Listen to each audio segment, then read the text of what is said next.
Hello, everyone. Welcome to EWB101. I'm Jacob Treemstra, one of the Sierra Leone project leads for renewable energy, and we're going to be talking to you today about our Sierra Leone projects for water and renewable energy. First off, just to give you a general overview, we do our work in Sierra Leone, a country on the west coast of sub-Saharan Africa. Fun fact, the roundest country in the world. And while we primarily did our work in the Delhi School since about 2011, we implemented a water and a renewable energy project there. We have now, as of 2020, we did a combined monitoring trip for the Delhi School, but also did an pre-assessment trip for the Browndale School for water and the Goshen School for renewable energy. So those are the two schools that we're looking at right now in terms of doing assessment and potentially implementing projects with. And so both these schools are in sort of the suburbs outside of Freetown, the capital and largest city in Sierra Leone. Browndale is pretty closely tied with the former Delhi School of our old project. And then Goshen is a little more remote. They're both somewhat suburban to rural areas underneath the larger umbrella of Freetown. But I'm going to pass it over to the water team to get a little more technical on that. Hi, I'm Oscar Wolf. I'm one of the co-leads for the water project. The water project was sort of the original thing that we set out to do in Sierra Leone. If you could give me the next slide. I don't think I have control over this. All right, so we started in 2011 with our first assessment trip, and then did another one in 2013. Those water bags on the lower left, you see that was how the Delhi School was getting their water before the well was put in. So there would be trucks that drove by the school and they would buy water from them as they needed it, which kind of works in the short term, but long term, it's probably more expensive and it's not really as sustainable. So that was kind of the need for the well. And then here we've got kind of pictures of surveys that were distributed on the assessment trip. And kind of the point of the one on the upper left is that you got to be kind of just sort of, you got to be conscious of like everything that you do. So like everything you're designing, even if it's a survey, you got to put attention to detail in. Here we've got a question that's kind of ambiguously worded. It says you need a scale of 1 to 4, but then also you need to rank. And then also that's not really a very common type of question to ask. So whoever was answering in that case just put an X and a check mark next to help people get better access to water. So, we still got some information out of that, but, good design practice, put thought into everything. Implementation 2016 and 2018, we went in and got the well dug, and we got a hand pumped well you can see in the lower left.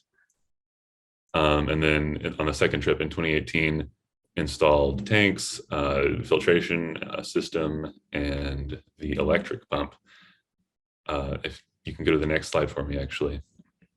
On the left, you can see the filtration system, which has filtration and UV and chlorine treatment to prevent pathogens from growing in the water supply in those tanks that you see in the middle. And then on the right, you can see a hand washing station that is supplied by the well. And that monitoring trip was anyway, it doesn't matter. In 2020, that was the monitoring trip, our last trip to Sierra Leone, where we just made sure everything was continuing smoothly and sustainably so that we wouldn't have to support them very much going forward. Hey guys, my name is Ina. I am the other SLW co-lead. I'm going to be talking about the Browndale School, which is the new school that we've partnered with since we've closed out our project with the Delhi School. So yeah. Okay, so a little bit about Browndale. It is a co-ed school from kindergarten through high school. It's located in Wellington. The school is built on a hill, which creates a difficult access to water. And other problems that they also encounter is that during the rainy season, a river of mud congregates around the school, which makes the school difficult to access and also creates other problems. During the dry season, they also just have the entire community just has a overall difficulty to find clean water.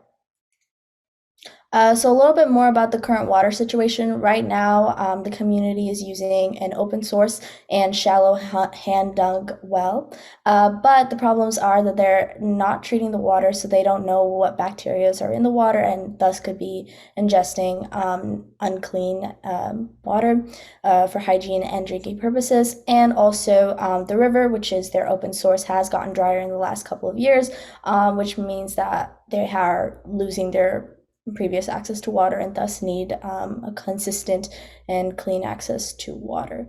So the measures taken by the community to combat these two problems is that they've saved rainwater, but this can be quite tedious. And they've also bought water like the Delhi school did, as Oscar mentioned before, but this can also become very expensive in the long run. So right now, the problem that we're trying to address with the school is that they have a lack of access to safe and sufficient water for the students. Especially these students are spending 8+ hours at the school, and during this point, they don't really have that consistent access to water. So our desired outcome is that the students and the teachers can now wash hands and use the latrines without worrying about saving water. This creates better hygiene and also leads to students living better, healthier lives. Yeah, go on. Okay, so my name is Todd Bean. I am the other co-lead for Sierra Leone Renewable Energy, and I'm just going to run through really quickly what we've been working on in our project so far. So first of all, we did put in the solar system at the Delhi school that powers the pump that they've got.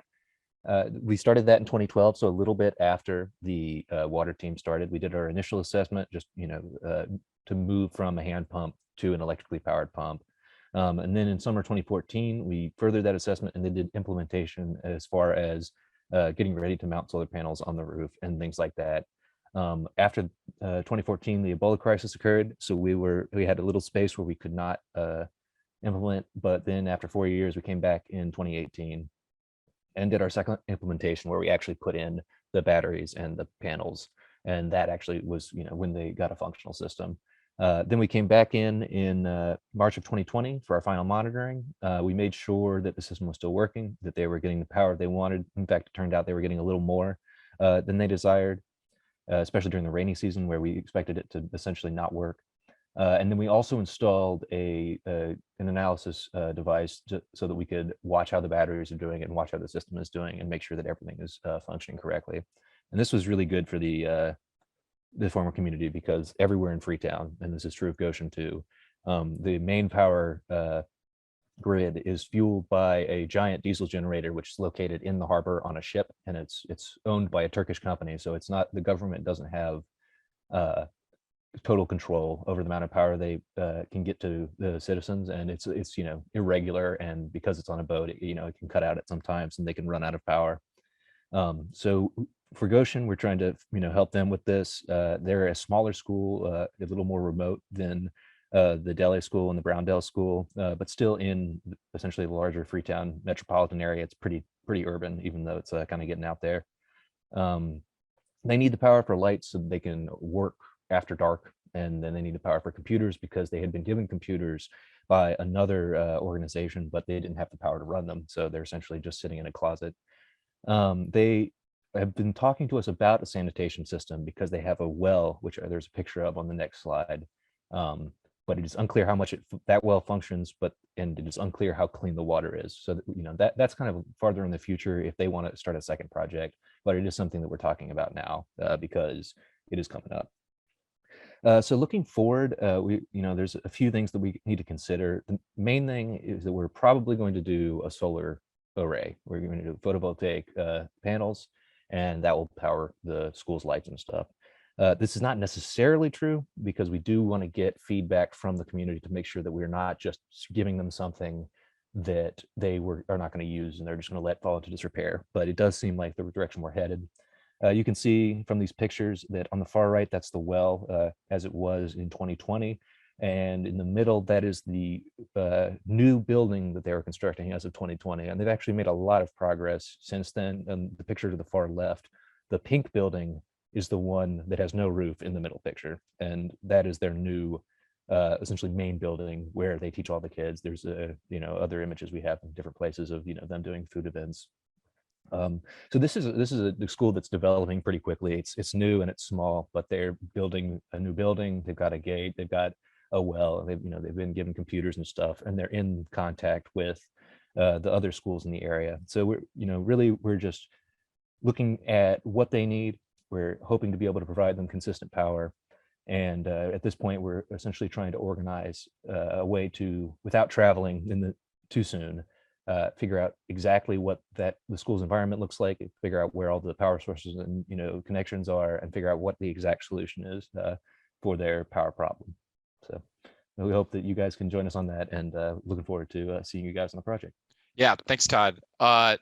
So yeah, just to summarize, we do have two separate projects, Sierra Leone Renewable Energy and Sierra Leone Water. And so when you fill out the program application, you can pick which one you have a preference for when you're ranking your preference of projects. But we would really love to have any and all who are interested in either water or renewable energy implementation. Definitely check out the other videos for the other projects to see if those are of interest to you as well. And we hope to see you all soon. Thanks.